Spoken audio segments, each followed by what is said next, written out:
Ce ne fut pas trop tôt, car, peu après, le roi céda à Sauron. Il abattit l'arbre blanc et abandonna complètement l'allégeance de ses pairs. Ensuite, Sauron fit construire sur la colline qui était au centre d'Armenelos la Vermeille un gigantesque temple. Il était circulaire, les murs épais de 50 pieds, le diamètre de 500 pieds. Les murs s'élevaient à 500 pieds au-dessus du sol, surmontés d'une énorme coupole. Ce dôme était entièrement couvert d'argent et miroité au soleil, si bien qu'on le voyait de très loin. Mais bientôt sa lueur s'éteignit et l'argent se noircit, car il y avait au milieu du temple un autel et un feu, et au milieu du dôme un trou d'où sortait une épaisse fumée. Sauron fit le premier feu avec les branches de Nimloth qui crépitaient en se consumant, et les hommes furent frappés par la puanteur qui en sortit.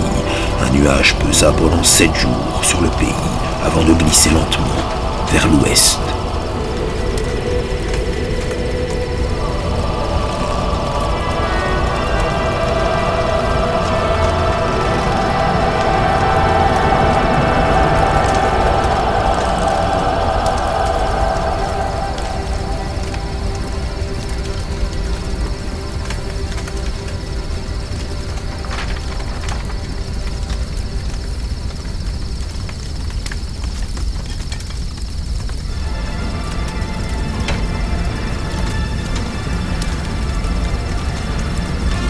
Ensuite, le feu et la fumée ne cessèrent plus.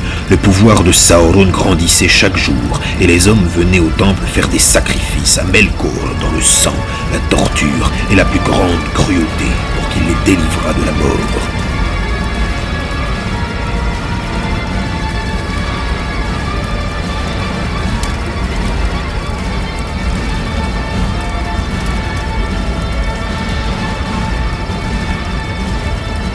Ils choisissaient le plus souvent leurs victimes parmi les fidèles, sans jamais les accuser ouvertement de ne pas adorer Melkor, le libérateur, mais en leur faisant grief de haïr le roi, de se révolter contre lui, de conspirer contre sa maison, d'inventer calomnie et poison. Ces accusations étaient presque toujours fausses, mais l'époque était féroce, et la haine fait naître la haine. La mort, pour autant, ne quitta pas le pays. Elle vint au contraire plus tôt et plus souvent, sous des masques terribles. Avant, les hommes avaient vieilli lentement et à la fin, quand ils étaient las du monde, s'étaient couchés pour s'endormir, alors que maintenant, la maladie et la folie se jetaient sur eux. Ils restaient pourtant terrifiés par la mort et la nuit, le royaume du Dieu qu'ils s'étaient choisi, et ils se maudissaient les uns les autres dans leur agonie.